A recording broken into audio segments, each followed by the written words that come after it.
I have a question for you about the ABC versus the phonics debate. We learned ABC the traditional way: A for apple, B for ball, C for cat, and whatnot. And now you look at kids, it's all phonics, it's all sound based. Is there a right way and a wrong way? I'm going to ask you this because all parents are like, we learned it that way, this has changed. Which is right? So does that mean what we learned is wrong?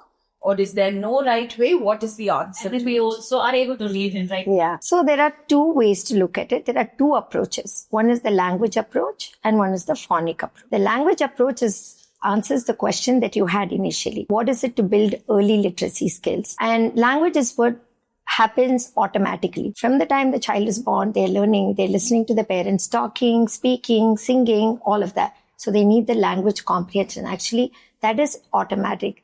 They're learning it from the parents and they're making meaning out of the language. That's the first step actually for them. Then in the language approach itself, what is happening over there is they're building vocabulary. That's what is happening. They're building vocabulary there.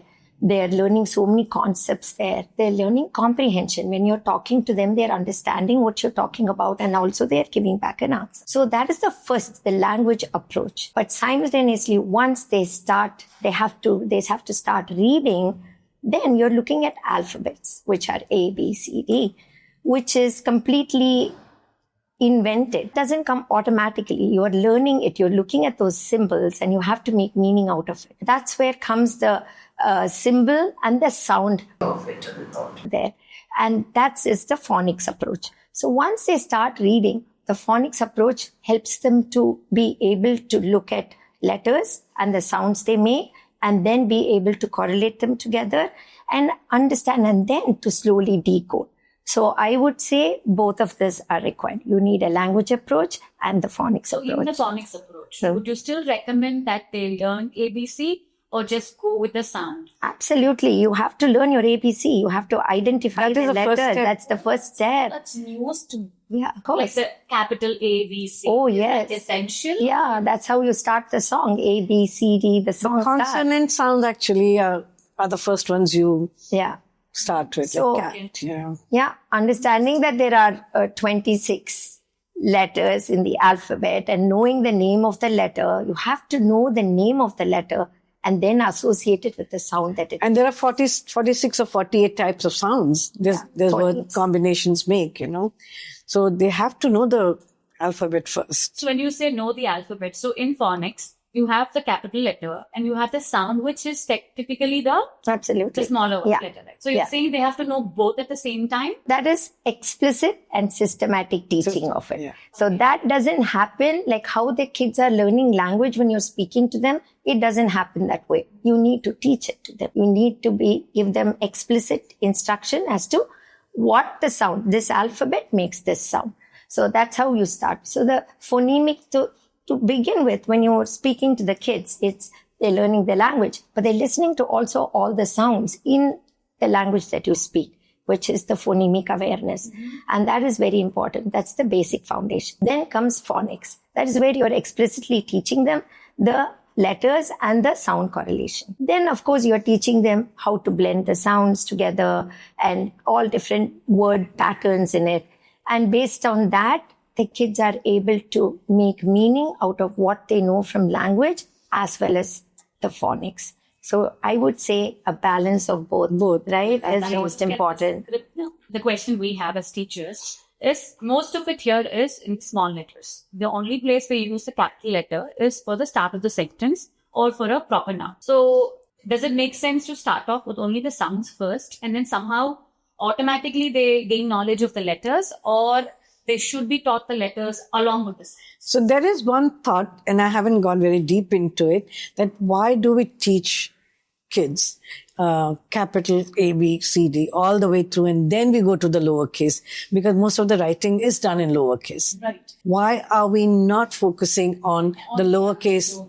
First. Yes, first. That's a question even I had, because a 5-year-old or a 6-year-old's brain can only grasp so much, and even their attention span can only last so much, where they'd only be able to give a certain amount. So that's a question even I've been having, because it can end up being too much for them as well. Yeah. So what you're saying is going back to my original question, there is no one method. It's a combination of both, which is what would work for a child in terms of growing up. So my follow-up question is, we are all educated in a very traditional ABC sort of learning when it comes to English or reading the alphabets. So how do we as parents support children who are learning with the phonics methodology? How do we teach them at home? What is it that we can do to support their education when it comes to English? Because we don't know this. We're not trained to.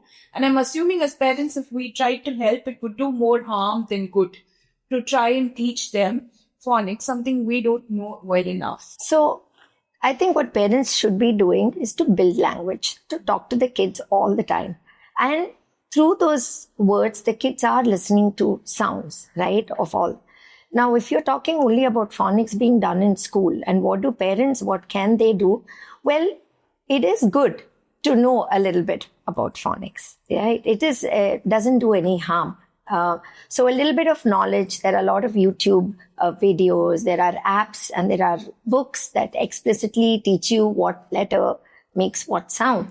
So it would be nice if parents can also understand. Doesn't mean that they have to know everything, but definitely phonics has to be taught by a trained instructor. That's how it has to be done. But parents knowing it will help reinforce the skills that they're learning at home.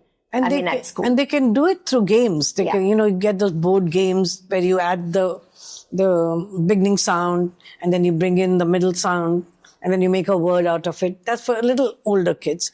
But you can always have them, listen to those the songs. Like we had that A, B, C, D. But now we have videos where you can get for phonics also. And then you have these puzzles. They put the pieces together. Lovely. Very active, interactive things are there. Can you think of any resources off the top of your head which will benefit parents to learn about phonics? Anything that you can think of? There is Bananagrams. There is a game. There are lots of other word games that you can play. Now, if you look on the internet, there are so many of those word games that you can play. Like Mr. Husna was talking about, beginning sounds, ending sounds, middle sounds. So there are a lot of the games that but the play way is the best way. That's how kids learn best. Naturally, when they hear the sound, and then when you're teaching them, they make those connections. But at home, you're not teaching them specifically like an instructor or a teacher in a classroom would do. Yeah. But then what we see is, we can do the phonics in school, but without the external support coming from the parents, sometimes it gets difficult for them to take it all in, because there is too many things, too many letters, too many sounds, along with the capital letters that we teach. And even if the parents were to sit and teach, they need to know the right way to teach that she's there. And sometimes certain letters don't sound the same way. Absolutely. The way we teach them in school and the way a parent would teach. For example, M, we teach them differently. Whereas when the kid goes back home and comes back with another knowledge, instead of is mum. Yeah. So those are things that we don't know as parents. So we are somehow harming our children, thinking we're doing the right thing, thinking we're sitting with them and teaching them. And that is why we keep saying it is very technical, and leave it to the instructors. So and you involve them by actively engaging them in games and, which have the sound they naturally hear. And they are not going to make, the words which we commonly use. They hear it and they're going to make the association when the teacher is bringing that into the classroom. And then in the classroom, it's structured in a way where you're not giving them too much at that time. Every age has what they need to learn. So we are not overloading them. Right.